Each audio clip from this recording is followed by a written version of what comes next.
The fluorescent lights of Terminal B cast harsh shadows across the polished floor as hundreds of travelers rushed toward their gates. Marcus Williams adjusted his simple black hoodie and checked his boarding pass one final time.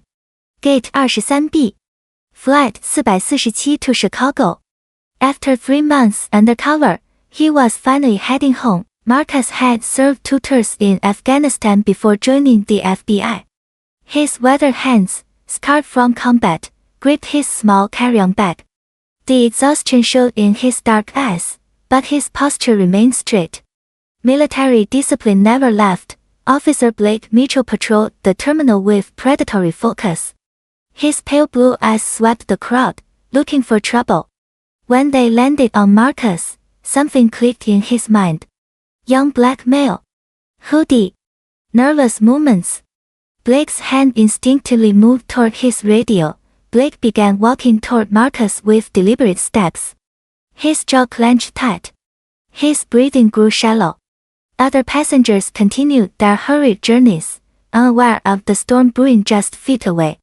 Marcus sensed the approaching presence and turned slightly, meeting Blake's hostile stare with calm confusion. Hey you. Stop right there. Blake's voice cut through the terminal noise like a blade. Marcus turned fully, his hands visible and open. Yes, officer. ID now. Blake's tone dripped with authority he hadn't earned. His hand rested on his belt, fingers drumming against his radio. Marcus reached slowly into his jacket pocket, producing his wallet. Here's my identification, sir. Blake snatched the ID without looking at it properly. Turn around. Hands against the wall. The command made no sense. Marcus had done nothing wrong. Officer, what's the reason for this search? Don't question me. Blake shoved Marcus toward the nearest pillar. Passengers began stopping, forming a loose circle. Phone cameras emerged from pockets and purses.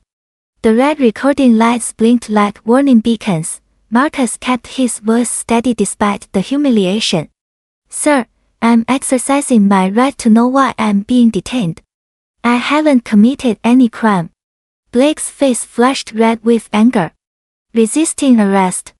He grabbed his handcuffs with shaking hands. The metal clicked around Marcus's wrists with finality. The crowd gasped collectively. A woman whispered, "This isn't right." Another voice called out, "Someone call his supervisor." Marcus breathed deeply, staying calm as cameras captured everything. Heavy footsteps echoed across the terminal floor as Captain Torres pushed through the growing crowd. His weathered face showed years of experience dealing with difficult situations. What's going on here, Blake? Torres stopped dead in his tracks when he saw the handcuffed man. His eyes widened with recognition and horror. Dear God. Marcus. Marcus Williams. Blake looked confused, his confidence wavering. Captain, I apprehended this suspicious individual who was acting nervous and you handcuffed FBI Special Agent Marcus Williams. Torres's voice boomed across the terminal. The crowd fell silent. Blake's face drained of all color. His hands began trembling as the magnitude of his mistake hit him. Marcus turned his head slightly.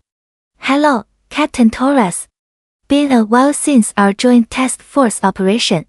Torres immediately moved to unlock the handcuffs. I am so sorry, Agent Williams. This is completely unacceptable. His radio crackled to life. Torres to security control. Pull all footage from Terminal B, Gate 23 area, immediately. Blake stumbled backward, watching his career crumble before his eyes. The security chief's voice came through clearly over the radio. Captain, we've been monitoring Officer Blake's interactions. This is his 4th racially motivated stop this month. The revelation hit the crowd like thunder. Torres spoke into his radio with urgent authority.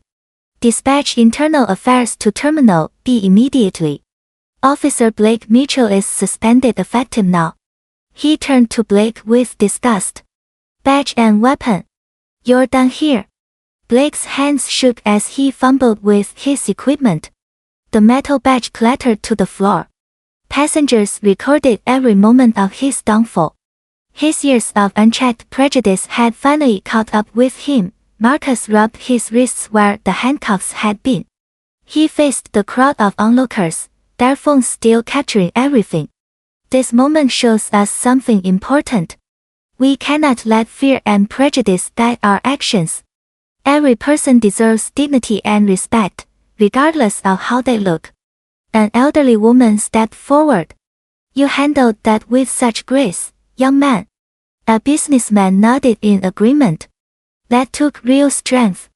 Children pressed against their parents, sensing something significant had just happened. More voices joined in support. We saw everything. That officer was wrong. You're a hero. The crowd began applauding, their claps echoing through the terminal. Marcus smiled genuinely for the first time in months. Within hours, Blake's discriminatory pattern became headline news. Internal Affairs launched a full investigation. His badge was permanently revoked. The airport implemented new bias training programs for all security personnel. Marcus stood before the assembled crowd one final time.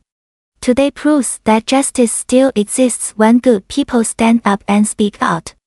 We must continue building bridges, not walls between communities. The passengers exchanged contact information, forming an unlikely bond. The elderly woman hugged Marcus goodbye. The businessman shook his hand firmly. Children waved as their families departed. Captain Torres personally escorted Marcus to his gate. Thank you for your service, Agent Williams. Both to our country and to what happened here today. As Marcus boarded his flight, he looked back at Terminal B. The crowd had dispersed, but something had changed. Hope had been restored through accountability.